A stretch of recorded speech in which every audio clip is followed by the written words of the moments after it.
سالار کو اپنے سینے میں عجیب سا درد محسوس ہو رہا تھا۔ اس نے بہتے ہوئے پانی کو منہ میں ڈالا، اسے ایک بار پھر ابکائی آئی۔ اس کے بعد ہماری عقل ٹھکانے آ جاتی ہے۔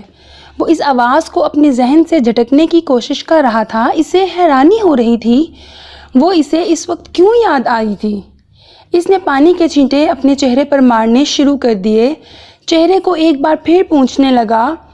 آفٹر شیو کی بوتل کھول کر اس نے گالوں پر موجود ان زخموں پر لگانا شروع کر دیا جہاں اب اسے پہلی بار تکلیف ہو رہی تھی۔ واش روم سے باہر نکلتے ہوئے اسے احساس ہو رہا تھا کہ اس کے ہاتھ اب بھی کانپ رہے ہیں۔ مجھے ڈاکٹر کے پاس جانا چاہیے، وہ اپنی مٹھیاں بھینچنے لگا۔ مجھے مدد کی ضرورت ہے، اپنا چیک اپ کروانا چاہیے۔ وہ نہیں جانتا تھا اسے ایک دم وہاں وحشت کیوں ہونے لگی تھی۔ اسے اپنا سانس وہاں بند ہوتا محسوس ہو رہا تھا، یوں جیسے کوئی اس کی گردن پر پاؤں رکھے آہستہ آہستہ دباؤ ڈال رہا تھا۔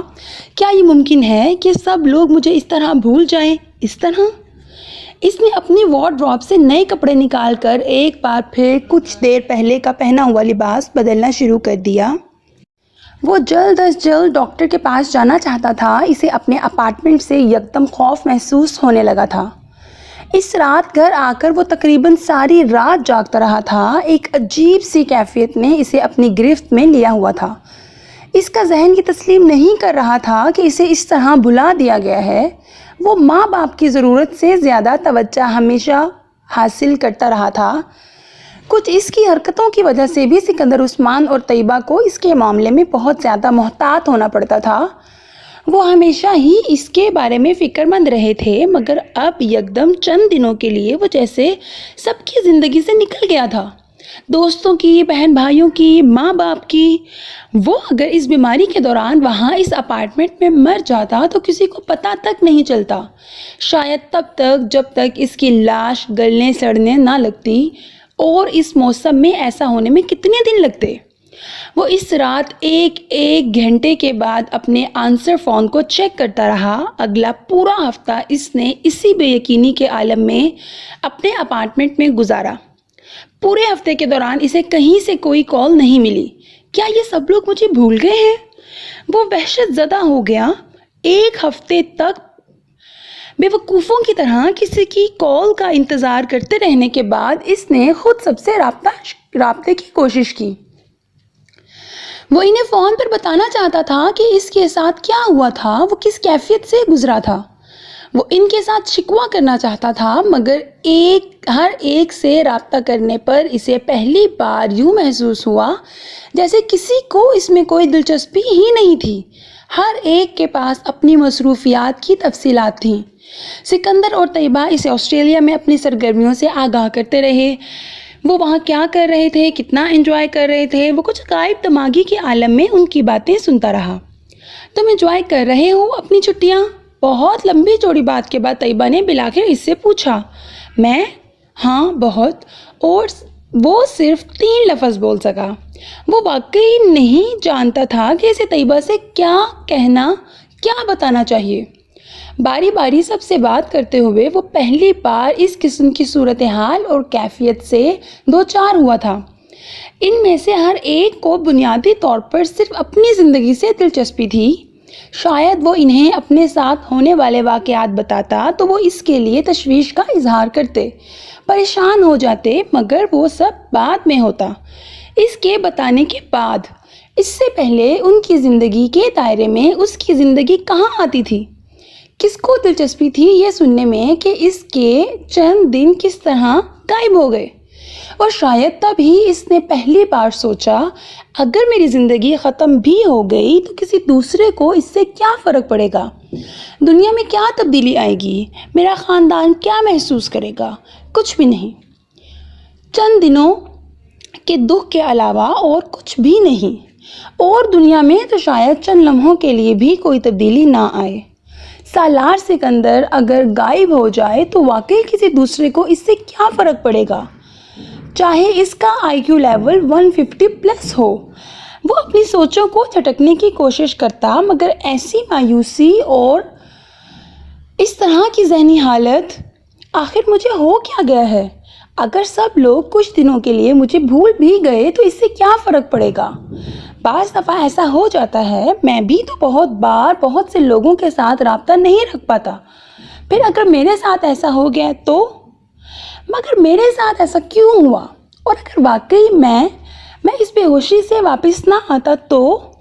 اگر میرا بخار کم نہ ہوتا، اگر سینے یا پیٹ کا وہ درد ختم نہ ہوتا، اپنے ذہن سے وہ یہ سب کو جھٹکنے کی کوشش کرتا لیکن ناکام رہتا۔ یہ تکلیف سے زیادہ خوف تھا جس کا شکار وہ اس اچانک بیماری کے دوران ہوا تھا۔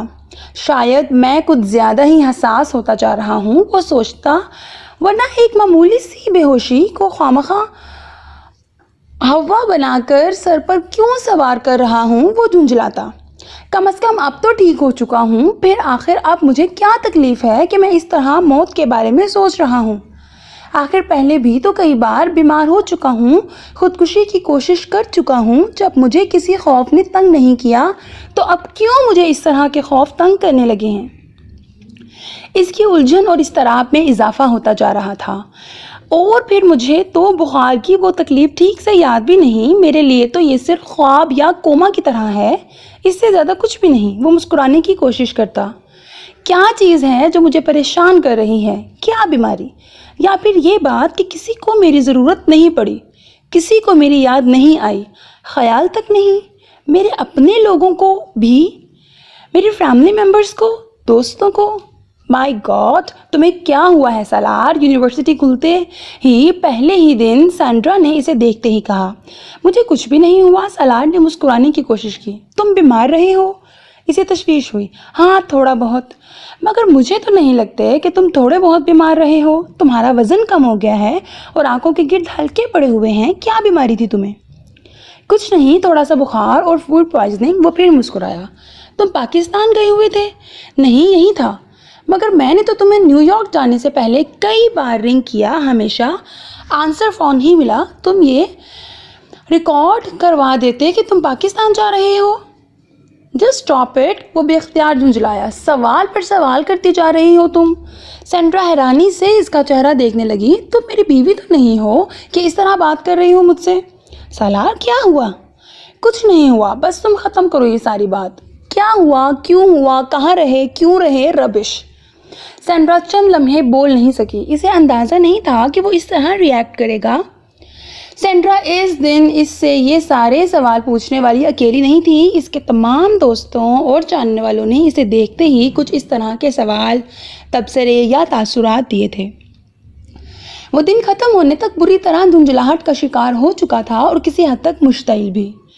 وہ کم از کم ان سوالوں کو سننے کے لیے یونیورسٹی نہیں آیا تھا۔ اس طرح کے تبصرے اسے بار بار یاد دہانی کروا رہے تھے کہ اس کے ساتھ کچھ نہ کچھ غلط ضرور ہو چکا ہے، اور وہ ان احساسات سے چھٹکارا پانا چاہتا تھا۔ مووی دیکھنے کا پروگرام ہے، اس ویکینڈ پر چلو گے؟ دانش اس دن اس کے پاس آیا ہوا تھا۔ ہاں، چلوں گا۔ سالار تیار ہو گیا۔ پھر تم تیار رہنا، میں تمہیں پک کر لوں گا۔ دانش نے پروگرام طے کیا۔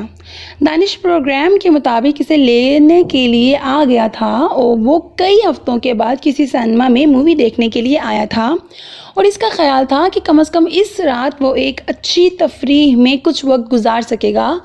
مگر مووی شروع ہونے کے 10 منٹ بعد اسے وہاں بیٹھے بیٹھے اچانک شدید قسم کی گھبراہٹ ہونے لگی۔ سامنے اسکرین پر نظر آنے والے کردار سے کٹ پتلیاں نظر آنے لگے، جن کی حرکات اور آوازوں کو وہ سمجھنے سے قاصر تھا۔ وہ کچھ بھی کہے بغیر بہت آہستگی کے ساتھ اٹھ کر باہر آ گیا۔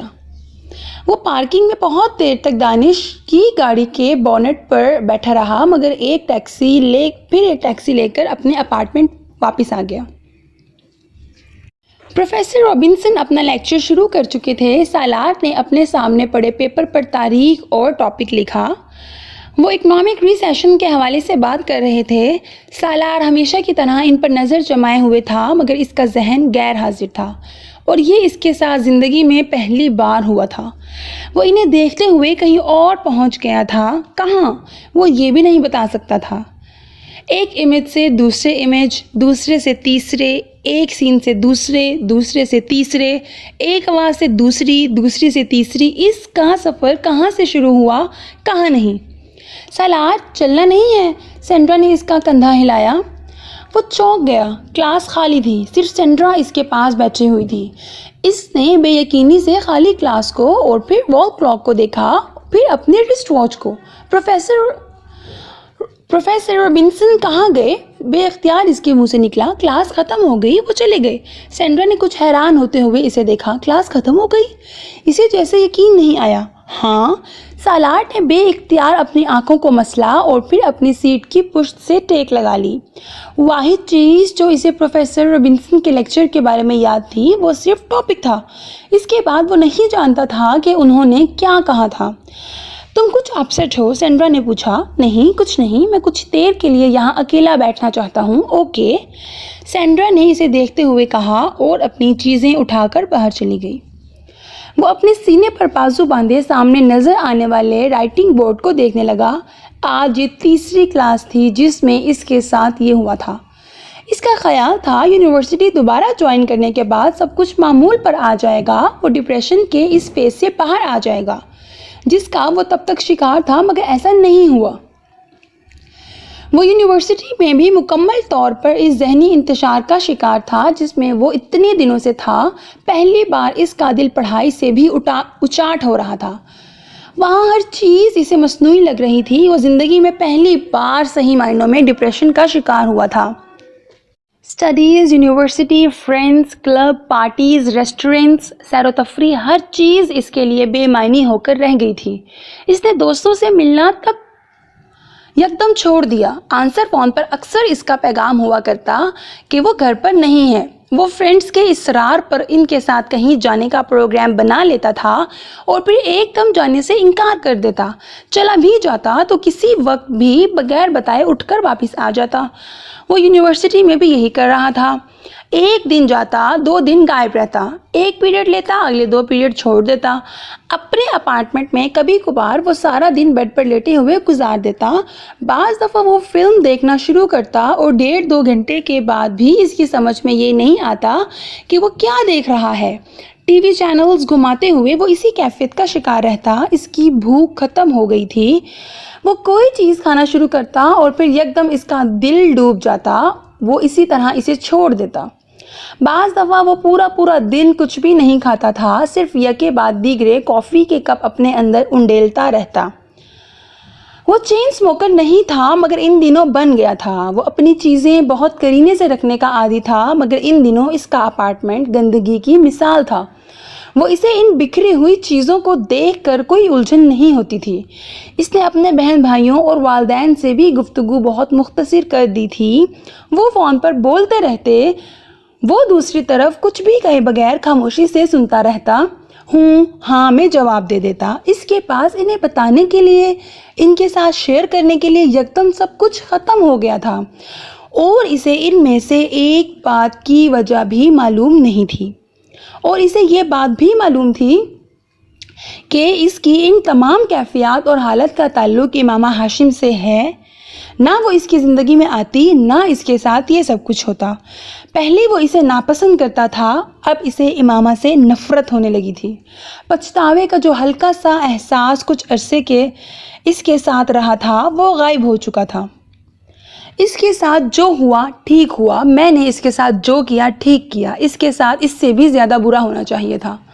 وہ خود بخود ہی اپنے آپ سے کہتا رہتا. اسے امامہ ہاشم کی زبان سے نکلے ہوئے ہر لفظ, ہر حرف, ہر جملے سے نفرت تھی. اسے اس کی باتیں یاد آتی اور اس کی نیند غائب ہو جاتی. ایک عجیب سی وحشت اسے گھیر لیتی. اس نے اس رات جن باتوں کا مذاق اڑایا تھا وہ اب ہر وقت اس کے کانوں میں گونجنے لگی تھیں. کیا میں پاگل ہو رہا ہوں؟ کیا میں اپنے ہوش و حواس آہستہ آہستہ کھوتا جا رہا ہوں؟ کیا میں شیزوفرینیا کا شکار ہوں؟ بعض دفعہ اسے بیٹھے بٹھائے خوف محسوس ہونے لگتا. ہر چیز کی بے معنویت بڑھتی جا رہی تھی, ہر چیز کی بے مقصدیت اور عیاں ہو رہی تھی. وہ کہاں تھا, کیا تھا, کیوں تھا, کہاں کھڑا تھا, کیوں کھڑا تھا؟ اسے ہر وقت یہ سوالات تنگ کرنے لگے. کیا ہوگا اگر میں ییل سے ایک MBA کی ڈگری لے لوں گا, بہت اچھی جاب مل جائے گی, کوئی فیکٹری شروع کر لوں گا, پھر کیا یہ وہ کام تھا جس کے لیے مجھے زمین پر اتارا گیا 150+ IQ لیول کے ساتھ؟ کہ میں چند اور ڈگریاں لوں، شاندار سا بزنس کروں، شادی کروں، بچے پیدا کروں، عیش کروں، پھر مر جاؤں، بس۔ اس نے زندگی میں 4 دفعہ صرف اپنے تجسس کے لیے موت کے تجربے سے گزرنے کی کوشش کی تھی، مگر اب شدید ڈپریشن کے عالم میں بھی وہ خودکشی کی کوشش نہیں کر رہا تھا۔ 24 گھنٹے موت کے بارے میں سوچنے کے باوجود بھی وہ اسے چھونا نہیں چاہتا تھا۔ لیکن اگر اس سے کوئی یہ پوچھ لیتا کہ کیا وہ زندہ رہنا چاہتا ہے تو وہ ہاں میں جواب دینے میں بھی تامل کرتا۔ وہ زندہ رہنا نہیں چاہتا تھا کیونکہ وہ زندگی کے مفہوم کو نہیں جانتا تھا۔ وہ مرنا نہیں چاہتا تھا کیونکہ وہ موت کے مفہوم سے بھی واقف نہیں تھا۔ وہ کسی خلا میں معلق تھا، کسی درمیان والی جگہ میں، کسی بیچ والی کیفیت میں، زندہ رہتے ہوئے مردہ، مردہ ہوتے ہوئے زندہ۔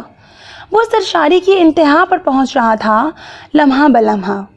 150+ IQ لیول رکھنے والا وہ شخص جو اپنے سامنے کہی اور سنی جانے والی کوئی بھی چیز نہیں بلا سکتا تھا۔ سگریٹ کا دھواں اڑاتے، بیئر کے گھونٹ لیتے، نائٹ کلب میں رقص کرتے، مہنگے ریسٹورنٹ میں ڈنر کرتے، اپنی گرل فرینڈ کے ساتھ رات گزارتے، وہ صرف ایک بات سوچتا رہتا، کیا زندگی کا مقصد یہی ہے؟ عیش اور آسائش، شاندار لباس، بہترین خوراک، اعلیٰ ترین سہولتیں، 60-70 سال کی ایک زندگی، اور پھر اس کے بعد اس پھر کا کوئی جواب نہیں ہوتا تھا، مگر اس پھر کی وجہ سے اس کی زندگی کے معمولات بگڑ گئے تھے۔ وہ رفتہ رفتہ بے خوابی کا شکار ہو رہا تھا، اور یہ انہی دنوں تھا کہ اس نے اچانک مذہب میں دلچسپی لینا شروع کی۔ ڈپریشن سے نجات کے لیے وہ بہت سے لوگوں کو یہی کام کرتے دیکھتا تھا، اس نے بھی یہی کام شروع کر دیا۔ اس نے اسلام کے بارے میں کچھ کتابیں پڑھنے کی کوشش کی، تمام کتابیں اس کے سر کے اوپر سے گزر گئیں، کوئی لفظ، کوئی بات اسے اپنی طرف نہیں کھینچ رہی تھی۔ وہ خود پر جبر کر کے چند صفحات پڑھتا اور ان کتابوں کو رکھ دیتا، کچھ وقت گزرنے کے بعد پھر اٹھاتا، پھر رکھ دیتا۔ نہیں، شاید مجھے عملی طور پر عبادت شروع کرنی چاہیے، اس سے ہو سکتا ہے کہ مجھے کچھ فائدہ ہو۔ وہ اپنے آپ کو خود ہی سمجھاتا، اور ایک دن جب وہ سعد کے پاس تھا تو اس نے یہی کیا۔ میں بھی چلتا ہوں تمہارے ساتھ، اس نے سعد کو باہر نکلتے دیکھ کر کہا، مگر میں تو عشاء کی نماز پڑھنے جا رہا ہوں۔ سعد نے اسے یاد دہانی کروائی۔ میں جانتا ہوں، اس نے اپنے جاگرز کے تسمے کستے ہوئے کہا۔ میرے ساتھ مسجد چلو گے؟ وہ حیران ہوا۔ ہاں۔ وہ کھڑا ہو گیا۔ نماز پڑھنے کے لیے؟ ہاں، سالار نے کہا۔ اس طرح دیکھنے کی کیا ضرورت ہے؟ میں کافر تو نہیں ہوں۔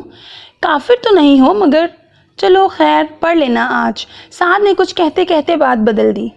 میں تو تمہیں پہلے ہی کتنی بار ساتھ چلنے کے لیے کہہ چکا ہوں۔ سالار نے جواب میں کچھ نہیں کہا، وہ خاموشی سے چلتے ہوئے اس کے ساتھ باہر آ گیا۔ اب اگر آج مسجد جا ہی رہے ہو تو پھر جاتے رہنا، یہ نہ ہو کہ بس آج پہلا اور آخری وزٹ ہی ہو۔ سعد نے عمارت سے باہر نکلتے ہوئے اس سے کہا۔ باہر اس وقت برف باری ہو رہی تھی۔ مسجد رہائش کی عمارت سے کچھ فاصلے پر تھی۔ وہ ایک مصری خاندان کا گھر تھا جس کا نچلا حصہ مسجد کے طور پر ان لوگوں نے استعمال کے لیے دیا ہوا تھا، جبکہ اوپر والے حصے میں وہ لوگ خود رہتے تھے۔ بعض دفعہ وہاں نمازیوں کی تعداد 10-15 کے درمیان ہی رہتی تھی۔ سعد مسجد تک پہنچنے تک سالار کو ان تفصیلات سے آگاہ کرتا رہا۔ سالار خاموشی اور کچھ لا تعلقی کے عالم میں سڑک پر احتیاط سے پھسلتی گاڑیوں اور ہر طرف موجود برف کے ڈھیر پر نظریں دوڑاتا اس کے ساتھ چلتا رہا۔ 5-7 منٹ چلتے رہنے کے بعد ایک مڑ کر سعد ایک گھر کا دروازہ کھول کر اندر داخل ہو گیا۔ دروازہ بند تھا مگر لاک نہیں تھا، اور سعد نے دروازے پر دستک دی تھی، نہ ہی کسی سے اجازت مانگی تھی۔ بڑے مانوس سے انداز میں اس نے دروازے کا ہینڈل گھمایا اور پھر اندر داخل ہو گیا۔ سالار نے اس کی پیروی کی۔ تم وضو کر لو، سعد نے اچانک اسے مخاطب کیا، اور پھر اسے ساتھ لے کر ایک دروازہ کھول کر ایک باتھ روم میں داخل ہو گیا۔ سعد کی زیر نگرانی جب تک وہ وضو کے آخری حصے تک پہنچتا، ٹھنڈا پانی گرم میں تبدیل ہو چکا تھا۔ اپنے بالوں کا مسح کرتے کرتے وہ ایک بار پھر ٹھٹکا۔ سعد سمجھا اسے صحیح طریقہ نہیں پتا۔ اس نے ایک بار پھر اسے ہدایت دی۔ وہ خالی ذہنی کے عالم میں اپنے ہاتھوں کو ایک بار پھر حرکت دینے لگا۔ گدی تک ہاتھ پھیرتے ہوئے اس کا ہاتھ گردن میں موجود زنجیر سے ٹکرایا۔ اس کی نظر بے اختیار سامنے آئینے میں گئی۔ وہ ایک بار پھر کہیں اور پہنچ چکا تھا۔ سعد نے اس سے کچھ کہا تھا، اس بار اس نے نہیں سنا۔ کمرے میں موجود 10 افراد تو صفوں میں کھڑے ہو رہے تھے۔ وہ سعد کے ساتھ پچھلی صف میں کھڑا ہو گیا۔ امام صاحب نے امامت شروع کر دی۔ سب کے ساتھ اس نے بھی نیت کی۔ نماز سے واقعی سکون ملتا ہے۔ اس نے کوئی 2 ہفتے پہلے ایک لڑکے کو نماز کے مسئلے پر سعد کے ساتھ بحث کرتے ہوئے دیکھا۔ مجھے تو ملتا ہے، سعد نے کہا۔ میں تمہاری بات نہیں کر رہا، میں سب کی بات کر رہا ہوں۔ سب کو ملتا ہے، اس لڑکے نے کہا تھا۔ یہ منحصر ہے کہ سب کتنا انوالو ہو کر نماز پڑھتے ہیں۔ سالار بڑے اکتائے ہوئے انداز میں ان کی بحث کسی مداخلت یا تبصرے کے بغیر سنتا رہا تھا۔ اس وقت وہ لاشعوری طور پر نماز میں انہماک پیدا کرنے کی کوشش کر رہا تھا۔ سکون، میں واقعی دیکھنا چاہتا ہوں کہ نماز سے سکون کیسے ملتا ہے۔ اس نے رکوع میں جاتے ہوئے اپنے دل میں سوچا۔ پھر اس نے پہلا سجدہ کیا۔ اس کے اضطراب اور بے چینی میں یک بہ یک اضافہ ہو گیا۔ چند الفاظ کو وہ امام صاحب کی زبان سے سن رہا تھا۔ جن الفاظ کو وہ امام صاحب کی زبان سے سن رہا تھا وہ بہت نامانوس لگ رہے تھے۔ جو لوگ اس کے ارد گرد کھڑے تھے وہ اسے ناآشنا لگ رہے تھے۔ جس ماحول میں وہ موجود تھا وہ اسے ایک غیر فطری ماحول لگ رہا تھا، اور جو کچھ وہ کر رہا تھا وہ اسے منافقت محسوس ہو رہی تھی۔ ہر سجدے کے ساتھ اس کے دل و دماغ کا بوجھ بڑھتا جا رہا تھا۔ اس نے پہلی 4 رکعتیں بمشکل ختم کی۔ سلام پھیرنے کے دوران اس نے اپنے دائیں جانب والے ادھیڑ عمر شخص کے گالوں پر آنسو دیکھے۔ اس کا دل وہاں سے بھاگ جانے کو چاہا۔ وہ جی کڑا کر کے ایک بار پھر کھڑا ہو گیا۔ اس نے ایک بار پھر نماز میں پوری طرح منہمک ہونے کی کوشش کی۔ اس بار میں پڑھی جانے والی آیات کے ہر لفظ پر غور کروں گا۔ شاید اس طرح اس کی سوچ کا تسلسل ٹوٹ گیا۔ نیت کی جا رہی تھی، اس کا دل مزید اچاٹ ہو گیا، سر کا بوجھ بڑھتا جا رہا تھا۔ اس نے آیات کے مفہوم پر غور کرنے کی کوشش کی۔ الحمدللہ رب العالمین، سورہ فاتحہ کی تلاوت شروع ہوئی۔ الرحمن الرحیم، اس میں توجہ مرکوز رکھنے کی پوری کوشش کی۔ مالک یوم الدین، توجہ بھٹکی۔ ایاک نعبد و ایاک نستعین، اسے سورہ فاتحہ کا ترجمہ آتا تھا، اس نے چند دن پہلے ہی پڑھا تھا۔ اہدنا الصراط المستقیم، سیدھا راستہ، اس نے ذہن میں دہرایا۔ صراط المستقیم، سیدھا راستہ۔ اس کا دل چاہا وہاں سے بھاگ جائے۔ اس نے وہاں نماز جاری رکھنے کی ایک آخری کوشش کی۔ صراط الذین انعمت، اس کا ذہن ایک بار پھر پیچھے گیا۔ علیہم غیر المغضوب علیہم ولا الضالین، اس نے اپنے بندھے ہوئے ہاتھ کھولے۔ وہ آخری صف میں کھڑا تھا، بہت آہستگی سے چند قدم پیچھے گیا اور سب سے نکل گیا۔ یہ کام میں نہیں کر سکتا، میں نماز نہیں پڑھ سکتا، اس نے جیسے اعتراف کیا۔ بہت خاموشی کے ساتھ وہ پیچھے ہوتا گیا۔ باقی لوگ اب رکوع میں جا رہے تھے۔ وہ مڑ کر دبے قدموں مگر تیز رفتاری سے باہر نکل گیا۔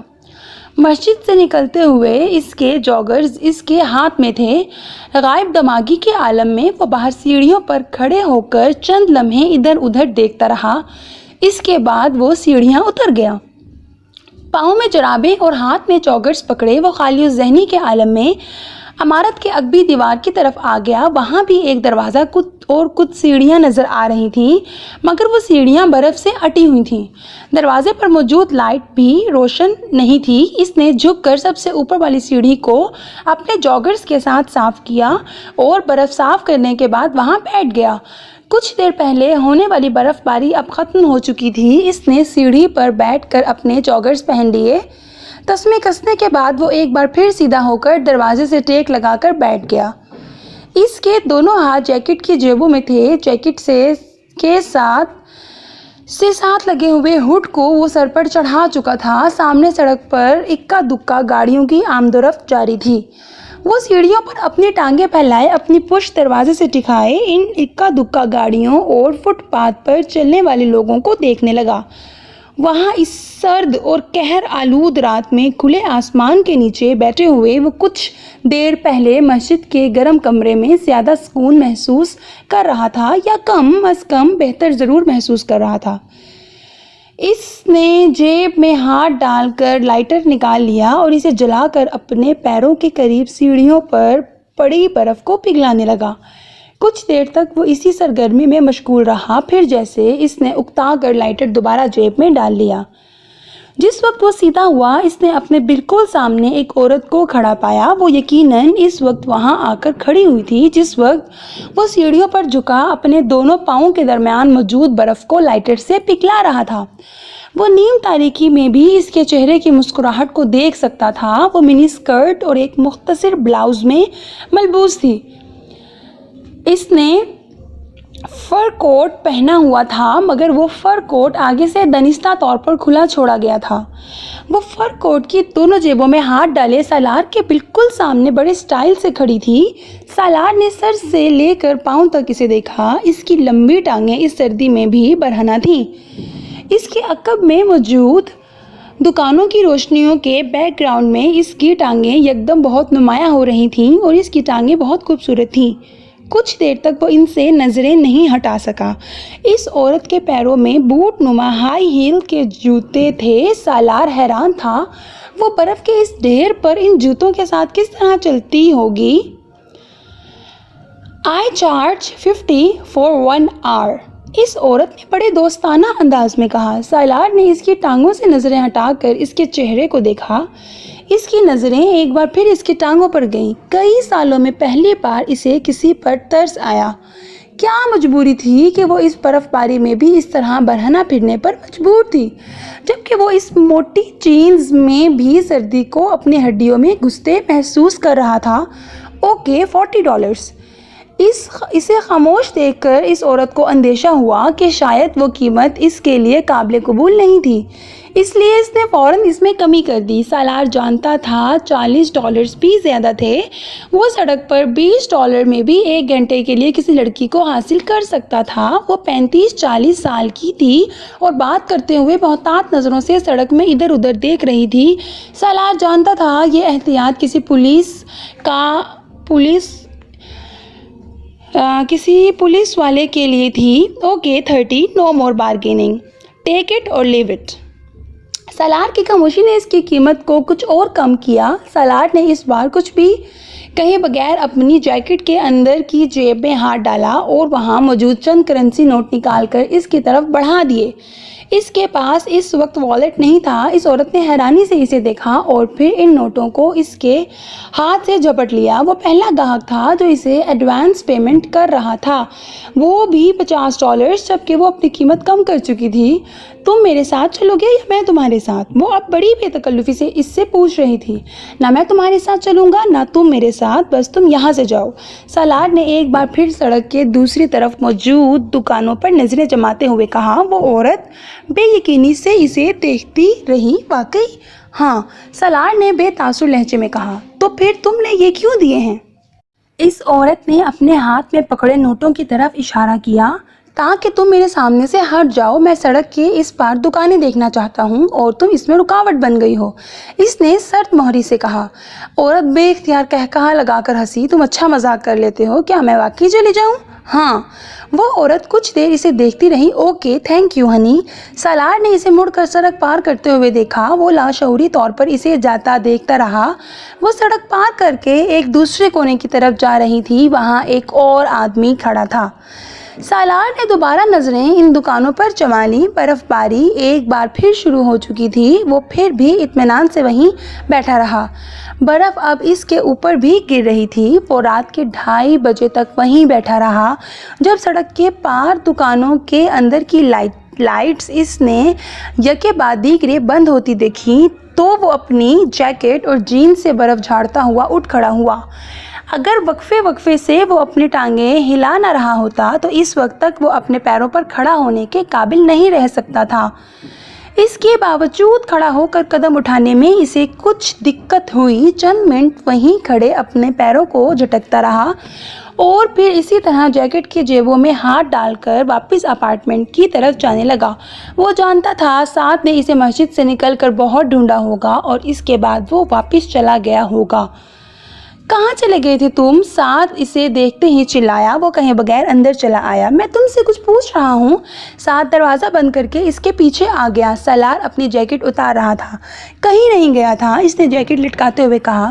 تمہیں پتا ہے کہ میں نے تمہیں کتنا تلاش کیا، کہاں کہاں فون کیے، اور اب تو میں اتنا پریشان ہو چکا تھا کہ پولیس کو فون کرنے والا تھا۔ تم آخر اس طرح نماز چھوڑ کر گئے کہاں تھے؟ سالار کچھ کہے بغیر اپنے جاگرز اتارنے لگا۔ میں نے تمہیں بتایا ہے کہیں نہیں۔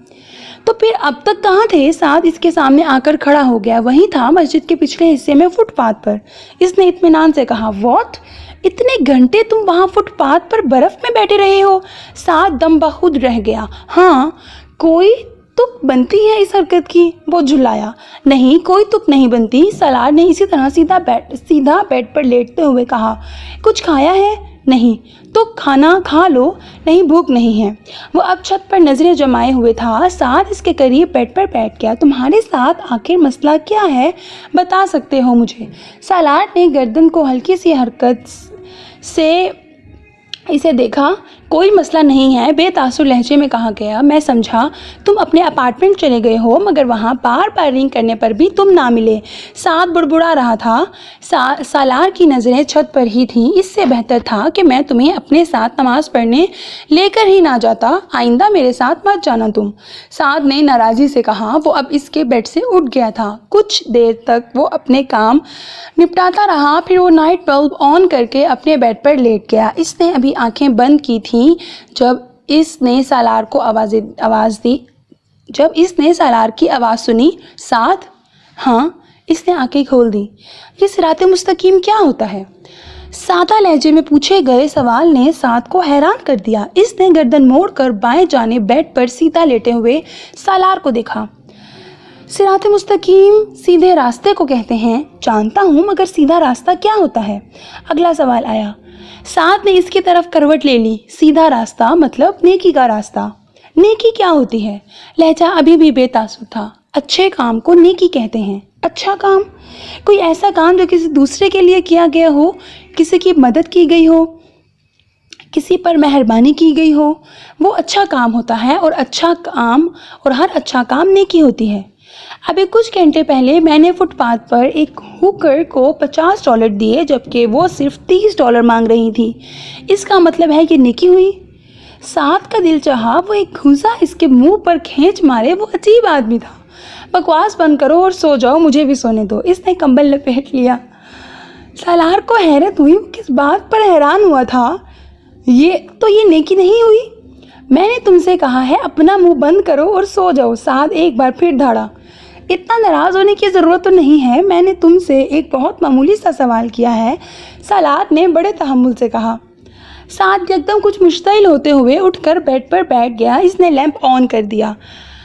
تمہارے جیسے آدمی کو میں کیا صراط مستقیم سمجھاؤں؟ کیا تم پاگل ہو یا جاہل ہو یا غیر مسلم ہو؟ کیا ہو؟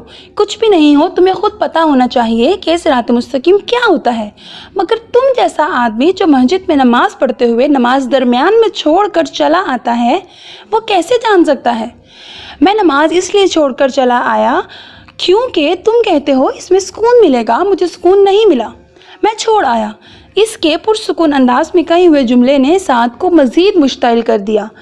تمہیں نماز میں اس لیے سکون نہیں ملا کیونکہ مسجد تمہاری جگہ نہیں ہے۔ تمہارے لیے سکون کی جگہ سینما، تھیٹر، بار اور کلب ہیں۔ مسجد تمہارے لیے نہیں ہے۔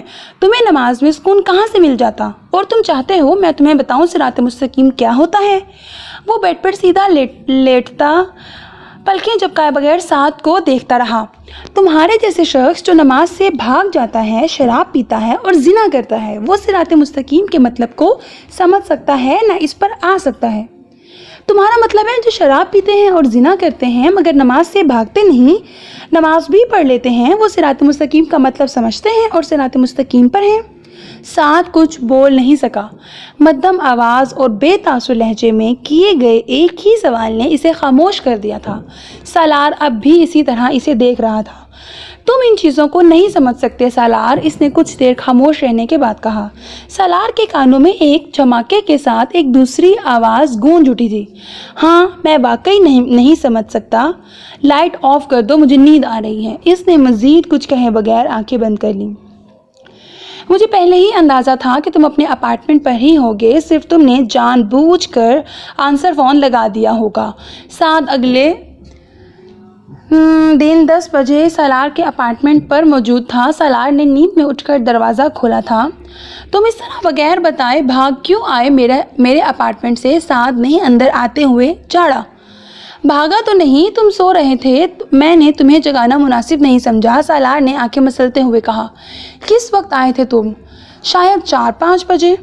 یہ جانے کا کون سا وقت تھا؟ سعد نے تنک کر کہا۔ اور تم اس طرح آئے کیوں؟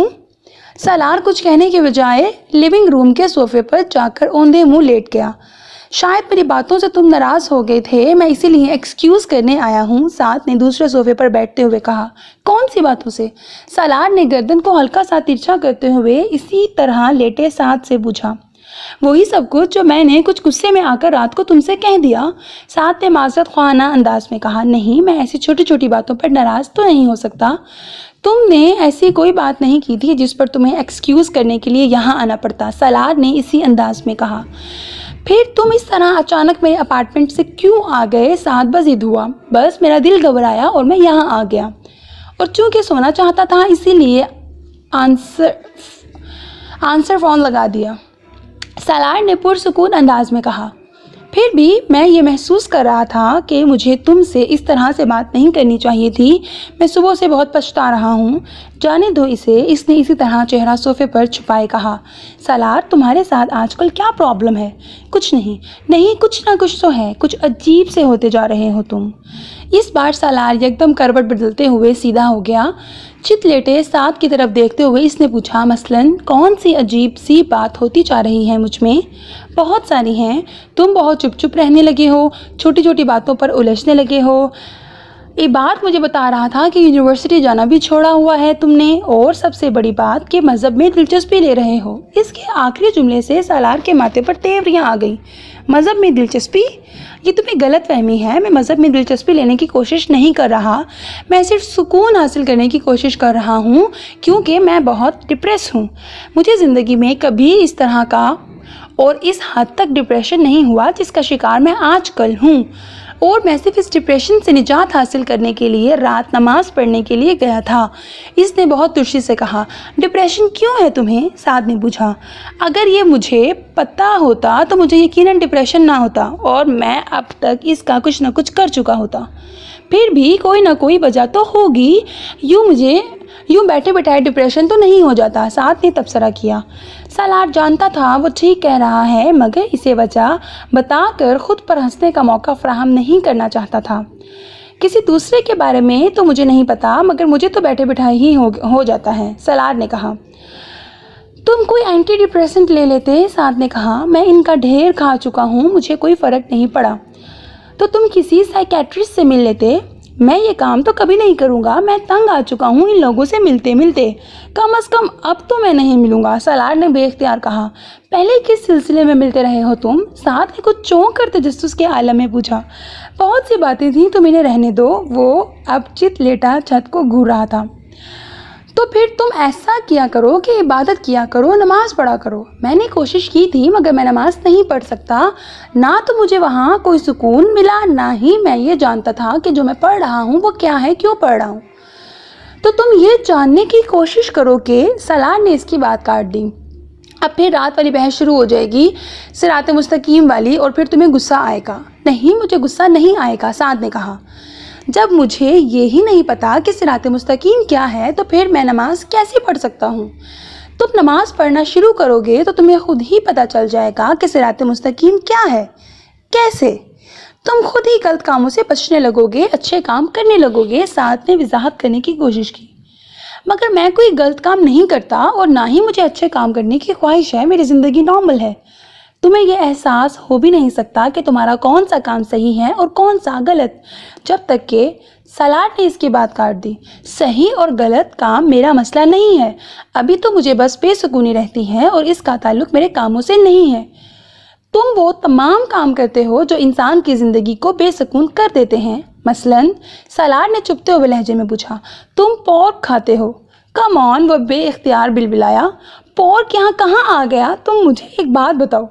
سلاڈ اٹھ کر بیٹھ گیا۔ تم تو بڑی باقاعدگی سے نماز پڑھتے ہو، بڑی عبادت کرتے ہو، نماز نے تمہاری زندگی میں کون سی تبدیلیاں کر دی؟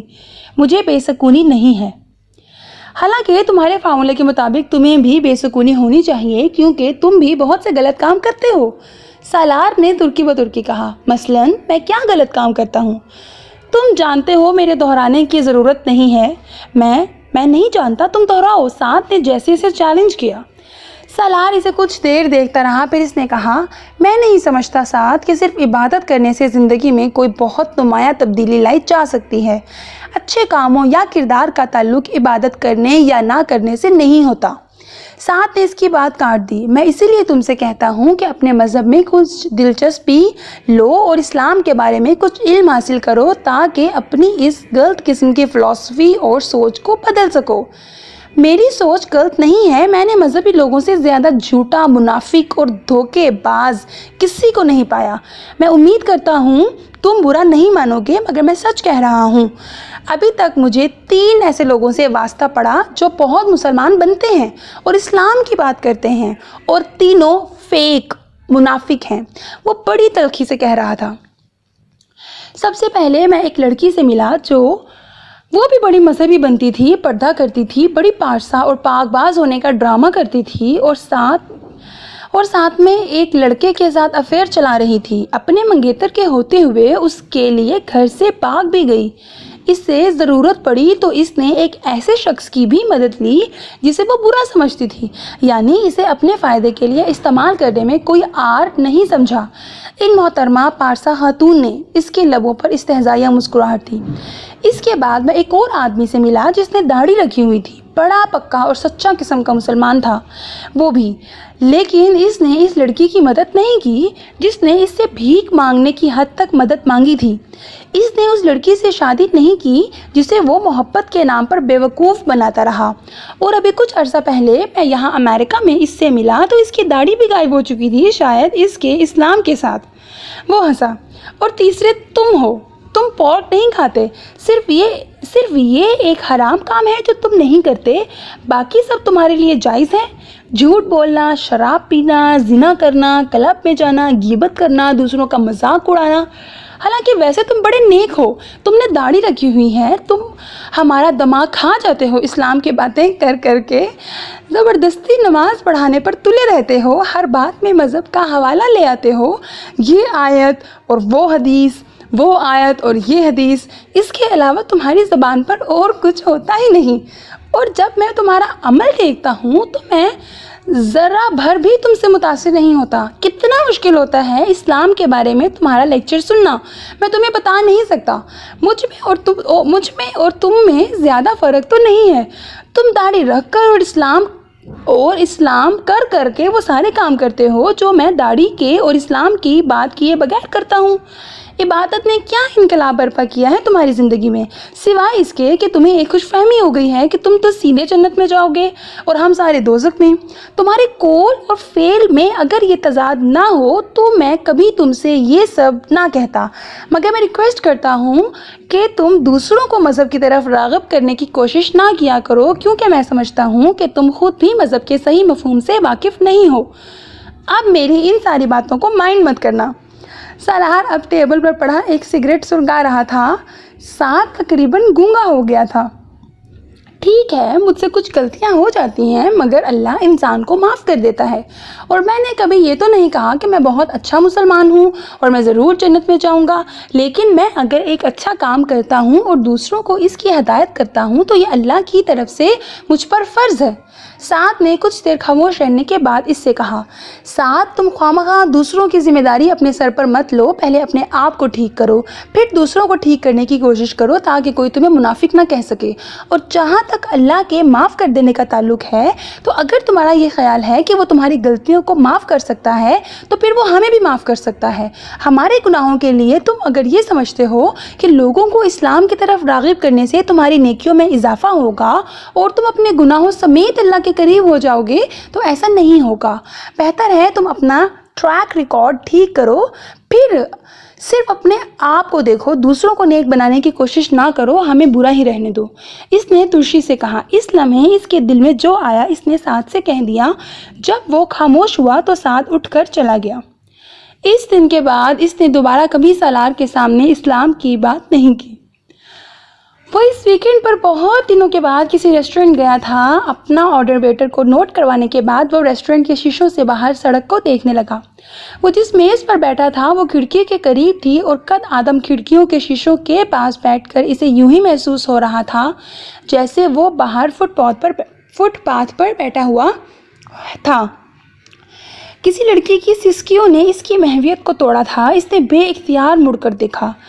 اس سے پچھلی میز پر ایک لڑکا اور لڑکی بیٹھے ہوئے تھے۔ لڑکی کسی بات پر روتے ہوئے سسکیاں لے رہی تھی اور ٹشو کے ساتھ اپنے آنسو پوچھ رہی تھی۔ لڑکا اس کے ہاتھ کو تھپتھپاتے ہوئے شاید اسے تسلی دے رہا تھا۔ ریسٹورنٹ اتنا چھوٹا اور ٹیبلز اتنی قریب قریب تھیں کہ وہ بڑی آسانی سے ان کی گفتگو سن سکتا تھا، مگر وہ وہاں اس کام کے لیے نہیں آیا تھا۔ وہ سیدھا ہو گیا۔ ناگواری کی ایک لہر سی اس کے اندر سے اٹھی تھی۔ اسے اس طرح کے تماشے اچھے نہیں لگتے تھے۔ اس کا موڈ خراب ہو رہا تھا۔ وہ وہاں سکون سے کچھ وقت گزارنے آیا تھا اور یہ سب کچھ اس کا دل اچاٹ ہونے لگا۔ وہ دونوں رشین تھے اور اسی زبان میں ایک دوسرے سے باتیں کر رہے تھے۔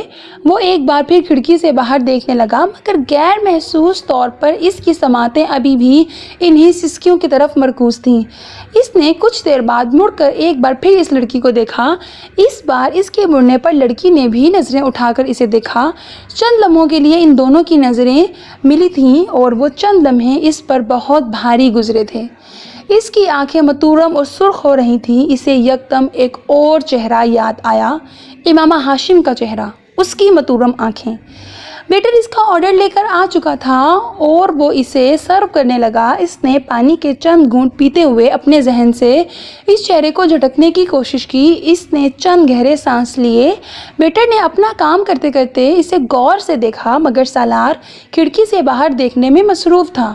آج موسم بہت اچھا ہے اور میں یہاں اچھے لمحے گزارنے آیا ہوں، ایک اچھا کھانا کھانے آیا ہوں۔ اس کے بعد میں یہاں سے ایک فلم دیکھنے جاؤں گا۔ مجھے اس لڑکی کے بارے میں نہیں سوچنا چاہیے، کسی بھی طرح نہیں۔